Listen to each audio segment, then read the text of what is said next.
Harry Potter est devenu un phénomène générationnel. Pourtant sa créatrice n'est partie de rien. Revenons sur son histoire.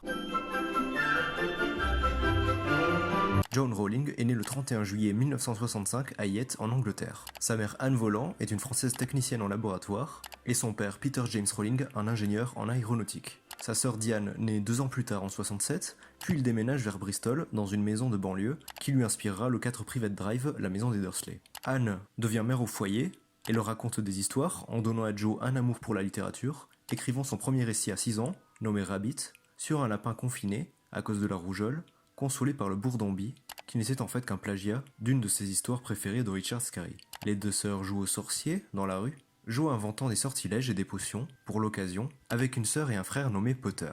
À l'école primaire Saint-Michael, elle rencontre son directeur Alfred Dunn, qui lui inspira Dumbledore. Il déménage ensuite à Touch Hill, dans une maison en bordure d'une forêt, et dominée par un château en ruine au bord d'une falaise. C'est à ce moment-là que sa grand-mère Kathleen meurt. Joe étant marqué par cet événement, elle lui rendra hommage dans son pseudo, la cible étant des jeunes garçons, pour devenir J.K. Rowling. Les deux sœurs entrent ensuite dans une école archaïque et dickensienne, avec des bureaux en bois et des encriers, qui lui inspireront les salles de classe des sorciers, ayant une prof exécrable qui lui a inspiré le personnage d'Ombrage. À côté, elle rejoint une organisation liée à l'église, faisant du scoutisme, et dont chaque groupe porte un nom d'animal fantastique. Les fées, les lutins, les farfadets, etc. Rowling est la seule de sa famille à se rendre régulièrement à la messe. Étant baptisée à 11 ans, on voit que dans son œuvre la religion est un thème assez flou. On ne sait pas si les sorciers sont croyants ou catholiques, mais ils fêtent Noël, et nous pouvons voir le paradis.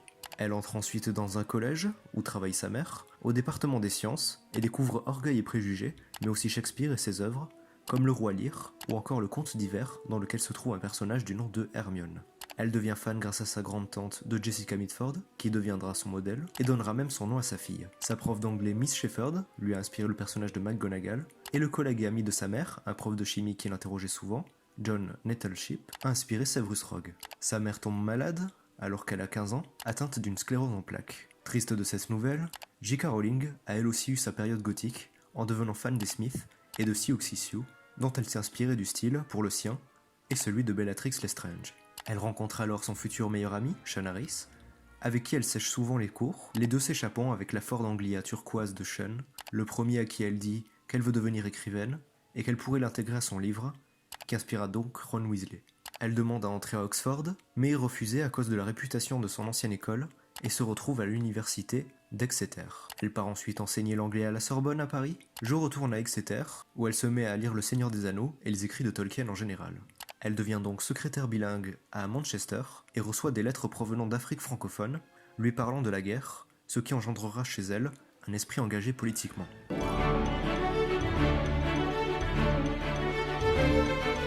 Pendant un voyage en train, Manchester-Londres, elle imagine une nouvelle histoire à écrire. C'est là qu'est né un petit garçon à lunettes, qu'elle imagine attendre le train à la gare. Elle commence à peine à écrire le livre que sa mère meurt de la maladie en 90.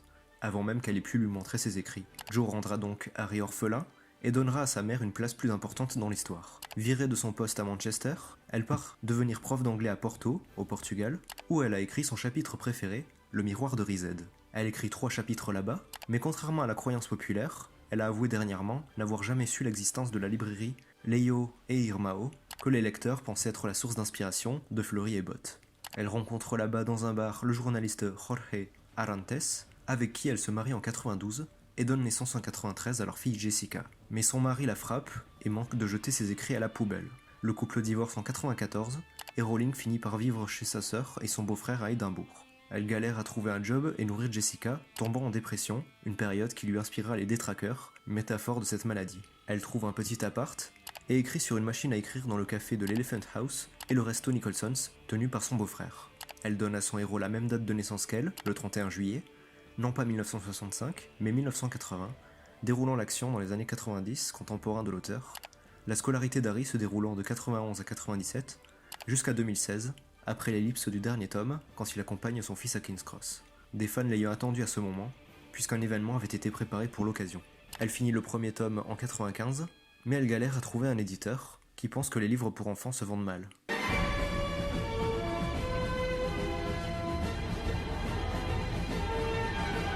C'est un an plus tard, en 96, que Bloomsbury Publishing et le responsable des livres pour enfants Barry Cunningham reçoit le livre. Il le publie en 97 à 1000 exemplaires, un exemplaire de ses 1000 livres d'origine étant vendu 27 000 € en 2005. Gallimard en France sont les premiers à acheter les droits, puis Scholastic, aux US, en 99, achetant les droits pour 105 000 $, un record pour un livre pour enfants. Entre la publication des tomes 2 et 3 en 99, elle devient millionnaire et reçoit des propositions d'adaptation cinématographique et décide de faire confiance à la Warner après avoir vu Le Jardin secret en 93, mais surtout La Petite Princesse en 95, dont l'adaptation était fidèle, et qui était réalisée par un certain Alfonso Cuarón, futur réalisateur d'Harry Potter 3. Le premier film est alors réalisé par Chris Columbus, scénariste des Gremlins et des Goonies, et qui avait alors réalisé Les Mamans j'ai raté l'avion, Mrs. Doubtfire et L'homme bicentenaire. J.K. Rowling tient à ce qu'il y ait un casting britannique. Le film est tourné au studio Warner Bros à Londres, que vous pouvez visiter maintenant. Le premier film sort en 2001, et la même année, elle se marie avec le médecin Neil Michael Murray, en Écosse, et met au monde son fils David en 2003, puis Mackenzie en 2005. Le quatrième tome est prévendu à plus d'1 million d'exemplaires, puis les 7 tomes au complet à 450 millions d'exemplaires. Sa fortune étant estimée en 2008 à 590 millions d'euros, soit davantage que la reine d'Angleterre. Le dernier tome est terminé en 2007. Les films continuent de sortir régulièrement. Elle reçoit à partir de là de nombreuses critiques concernant les minorités qu'elle intègre dans son œuvre après sa sortie. En 2016 sort L'Enfant maudit, une pièce de théâtre faisant suite aux aventures d'Harry en se concentrant sur son fils. Ce n'est pas Joe qui l'a écrite, mais Jack Thorne, futur producteur de The Eddy, la série de Damien Chazelle. La pièce a reçu néanmoins de très mauvaises critiques. Rowling change d'agence en 2011 pour créer la sienne, et en France passe de Gallimard à Grasset, histoire de couper tout lien avec Harry Potter dont elle se lasse. Ayant même tenté de sortir un roman nommé Une place à prendre en 2012, qui a eu un accueil mitigé, et une nouvelle série policière, en sortant le roman L'Appel du Coucou en 2013, sous le pseudo de Robert Galbraith, pour qu'on le lise sans se dire que c'est celle qui a fait Harry Potter.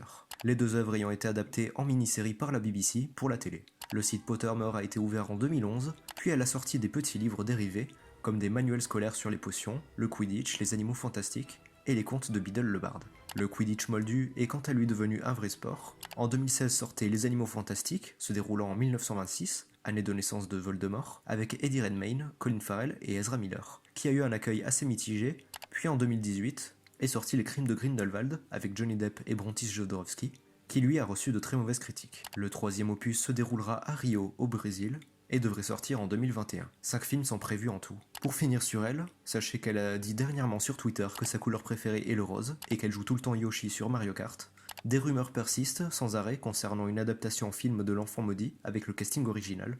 Les jeunes acteurs quant à eux ont tracé leur route, et celle qui a le mieux réussi reste Emma Watson, qui a joué dans le remake live de La Belle et la Bête, et dans The Bling Ring de Sofia Coppola, la fille de Francis Ford, étant connue désormais pour son grand activisme envers la cause féministe. Rupert Grint, lui, on l'a vu dans la comédie Moonwalkers, avec Ron Perlman en 2015, et est dernièrement devenu le père d'une petite fille. Daniel Radcliffe, éternel Harry Potter, essaye autant qu'il peut de se détacher de son personnage, en faisant des rôles très différents, comme dans Et plus si affinité, Horns, Frankenstein. Son meilleur rôle depuis, selon moi, reste sa comédie absurde et feel-good, Swiss Army Man, avec Paul Dano. Robert Pattinson, quant à lui, hormis Twilight, a fait d'excellents films, tels que Good Time des frères Safdie, The Lighthouse de Robert Eggers, ou prochainement The Batman de Matt Reeves. J.K. Rowling a désormais réussi son rêve le plus cher, et continue de faire rêver petits et grands, ayant marqué toute une génération grâce à son œuvre.